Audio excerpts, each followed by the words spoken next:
Hey there, Damien here from the Tadima Network, giving you a quick Dawn of War Soulstorm commentary on the Rocklaw Cliffs map. So it's going to be a 2 versus 2 game, and yeah, basically should be an interesting game, to say the least. Hopefully, been a while since I've actually played this game, and yeah, in particular this game that we're commentating on, but yeah, that'll just make things more mysterious, you could say.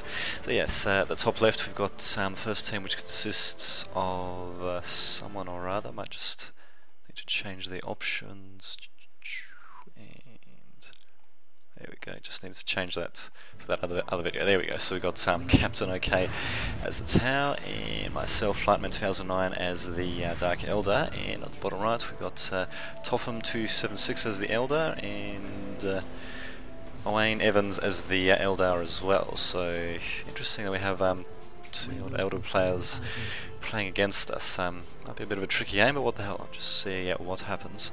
So yes, that's what's happening at the moment. Let's see. Okay, so very important to have communication, of course, between team members, and yeah, as you can see, Captain OK has told me he's going to Tier 2, and I'll be staying Tier 1 to try to cover his advancement to Tier 2, and possibly to harass our opponents a bit as well. So just have to see how that will pan out. And as for our opponents, they don't seem to be communicating with each other, at least through the in-game chat, so we'll just have to see what happens.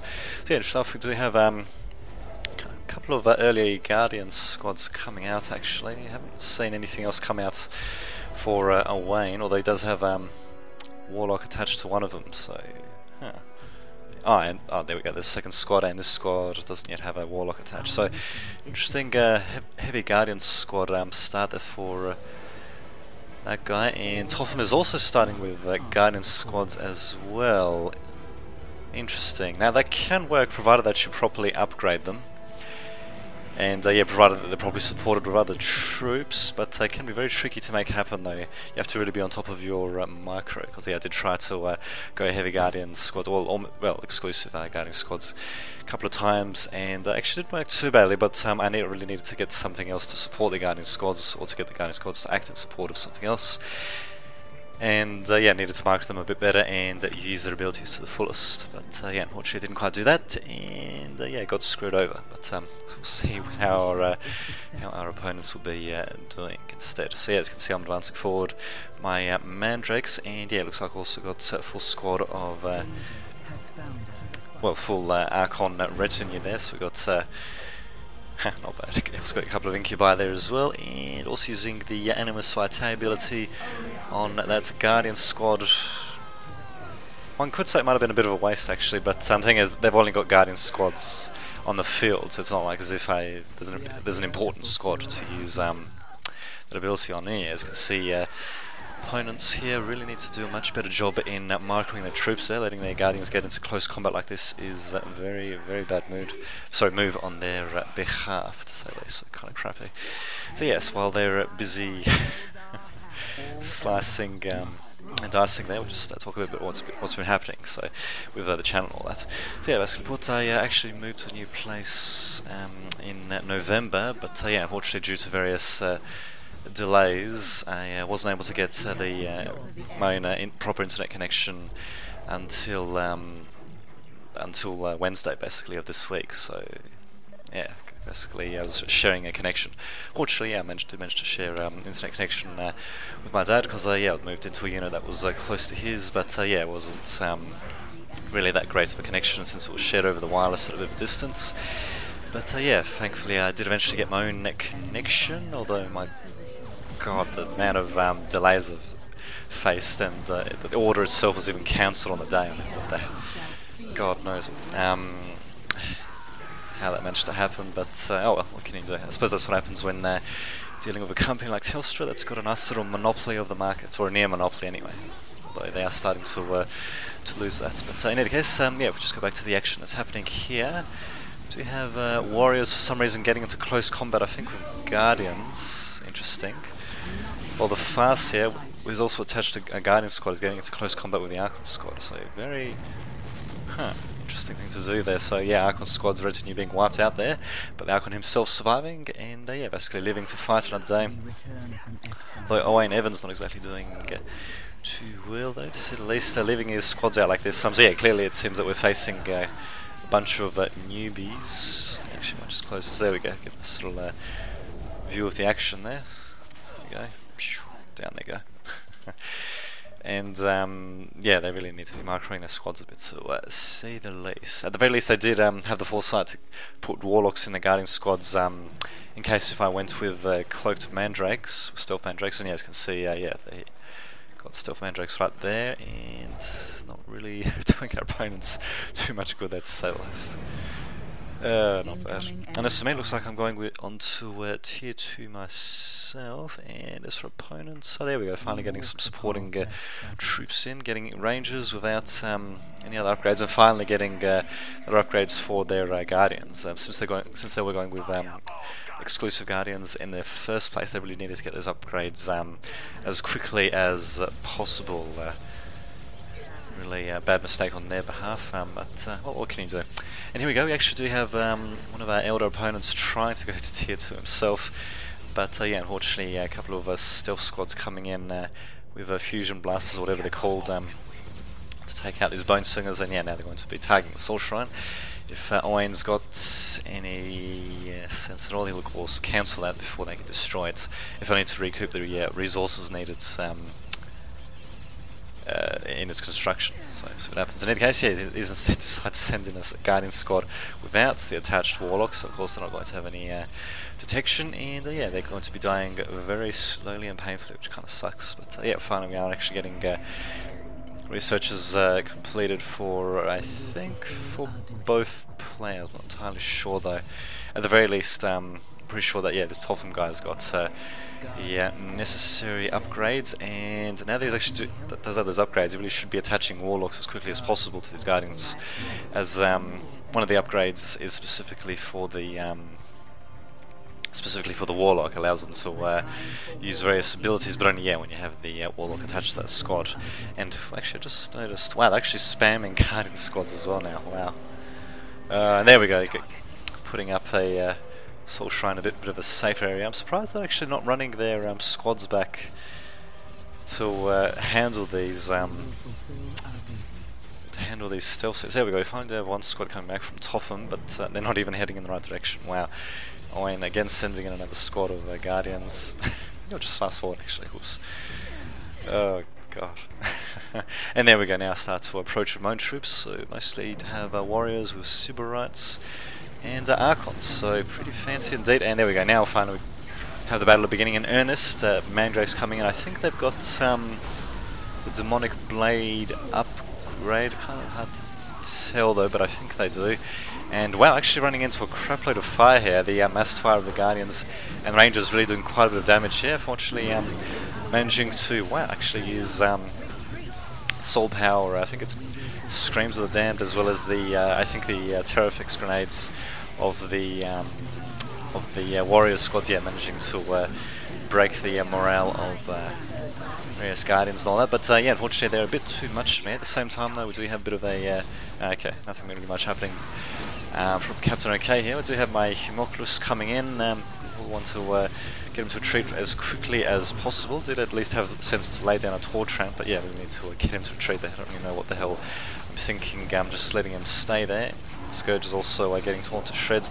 And there we go, do finally have some smart use of the Guardian squads from our opponents, using the Entangle ability on those Scourges to keep them rooted to the spots, although yeah, I just kept them there anyway, and yeah, there goes the Homunculus as well. Bam. Sucks to be him, to say the least. But I suppose during that time though, Captain OK did manage to presumably destroy the listening post on top of this relic, and yeah, is actually very slowly decapturing it. Owain, for some reason, hesitating and sending his guys over there. Not really sure why, but what the hell. And yeah, as you can see, I'd say the round is pretty firmly in our grasp, to say the least. Yeah, we do have control of the middle, and yeah, we're starting to take control of points closer to our opponents. And how they're going to respond with more Guardian squads. Wow. And as for this fast here, yeah, we should just try to get attached to a Banshee squad or something like that. during tier 2 at the very least, but what can you do? In case, yeah, Wayne decided to go with vehicles, although, rather with a vehicle production plant. I'm not really seeing any vehicles from him just yet, so might not have enough power income. Let's just have a look actually. Yeah, it doesn't really have that much power coming in. Wow, it's got crap loads of requisition saved up actually. Just have a look at me and my ally. So yeah, we do have a bit saved up ourselves actually. So yeah, I mean, granted, we're kind of, I guess you can say all four teams are a bit newish to say the least. Actually, there we go. Looks like I got the poison blades upgrade for my units as well. Pretty useful for melee units, as it allows their blades to do a bit of lingering damage over time. So very nice indeed.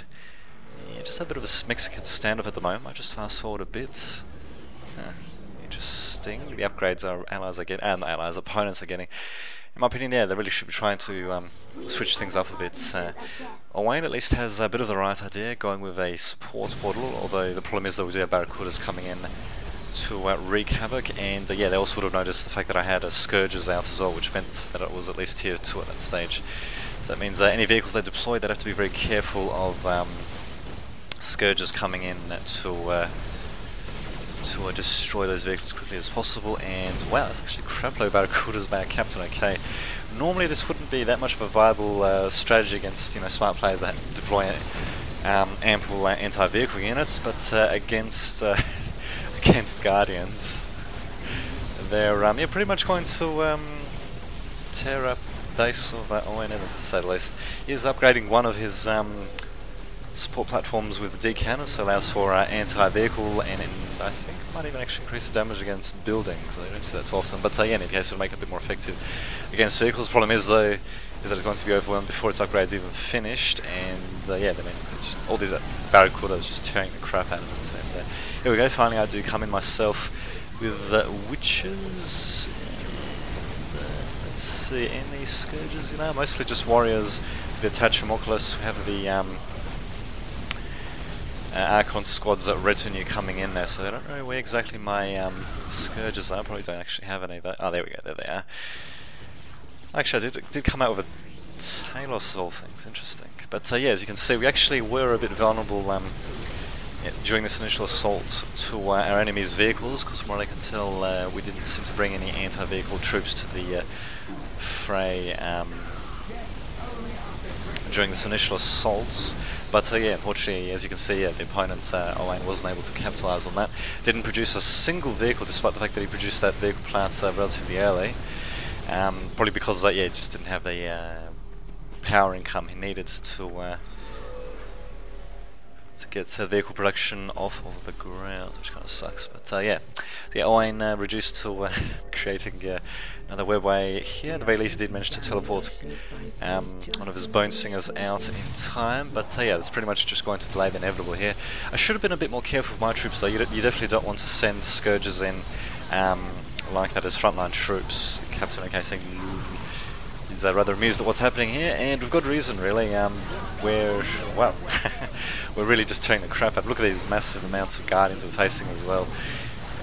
Yeah, I really should have put my Witches and Mandrakes forward first, but yeah, as you can see, my control of these troops kind of sucked for whatever reason. But yeah, finally managing to get them to the fray using the combat drugs ability of the Witches to speed up my troops and get them to do a bit more damage. Talos actually having a bit of trouble there.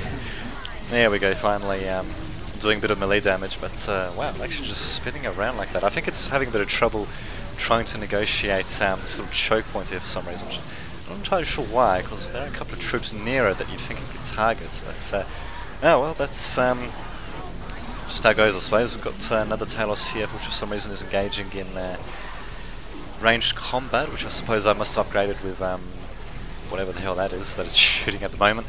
War Beasts also let them okay, I think I did let them get demoralized there for a second, but yeah, fortunately they managed to get back into the fray. And for some reason they're in ranged combat. Wow, I really need to control my troops a bit better as well. What can you do? Good use of some of these abilities though, of well, by myself using the Crucible of Malediction against the Banshees there, and yeah, basically having them torn apart, and the opponents also being rather amused as well. Me saying I was a bit sloppy, and yeah, as you can see, I said I was a bit sloppy. I needed to work on getting my units into the correct position, and yeah, trying to well, this bottleneck kind of really screwed me over there a bit. If it was a bit more of an equal game, then yeah, my guys would have been pushed out of there, especially since I sent things like Scourges and Warriors out first, when of course I should have focused on sending out the heavier melee units first, but fortunately it did work out for us, and there we go. So yes, nice sort of interesting replay there, and yeah, nice sort of way to kick off 2013. So yeah, this is going to be plenty of videos to come soon, and yeah, I'll also be getting latest version of Fraps at some point as well. I've actually been using the old version because when I upgraded to a later version, can't remember which version it was, for some reason there were problems with getting the I think it was just the microphone audio, or possibly the microphone audio and the game audio to sync up with the video, but I think that was something that was rectified in a later version of Fraps, but I just never bothered to check, so getting latest version of Fraps, and hopefully we should get smoother recordings as well. So stay tuned for more to come. So until next time, this has been Dame Vidch signing off.